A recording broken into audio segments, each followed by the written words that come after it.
Hi, and here we are again with another look at various bits of English that I thought you might find interesting. Now, as a non-native English speaker, if you're reading this as a non-native English speaker, I think one of the more difficult aspects to English is pronunciation of certain words, because there isn't always consistency through the language as to how you pronounce, for example, O-U-G-H. Rough and cough and dough, for example. They're all spelt with O-U-G-H, but they're all pronounced very differently. I think the grammar in English is pretty easy compared to many other European languages, and possibly other languages, but I don't know much about those, I'm afraid. So what I've got here is a poem, and it sort of covers a lot of those words that are pronounced differently but spelt similarly. And I hope it'll be helpful. So what I'm going to do is I'm going to read it out. You can follow it on the screen, but I'm also going to include the text here in the description so you can copy and paste it and watch that as I read it out, if that makes it easier.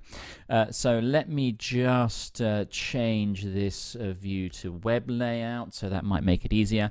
And here it is. Unfortunately, I don't know who wrote this poem, so I can't credit them. I didn't write it, but you can probably find out who wrote it on the internet somewhere. Okay, here we go. I take it you already know of tough and bough and cough and dough. Others may stumble, but not you, on hiccough, thorough, slough and through. Well done, and now you wish perhaps to learn of less familiar traps. Beware of herd, a dreadful word that looks like beard and sounds like bird. And dead it said like bed, not bead. For goodness sake, don't call it deed.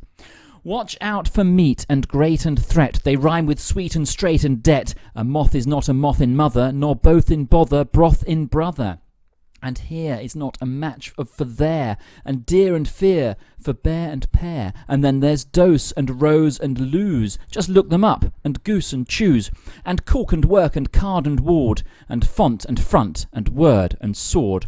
And do and go and thwart and cart. Come, come, I've hardly made a start. A dreadful language, why, man alive, I'd learnt it all when I was 5. Well, you can follow that through, and hopefully it will really help with some of these words like bough and cough and dough.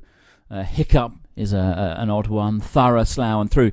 So just read it through, and all the pronunciations there are correct. That's British English. I don't know about US English. They might pronounce some of the words differently, but certainly for British English, they're all 100% correct there. So you can be confident that you're learning to say them properly. All right, thanks for listening. Until next time, goodbye.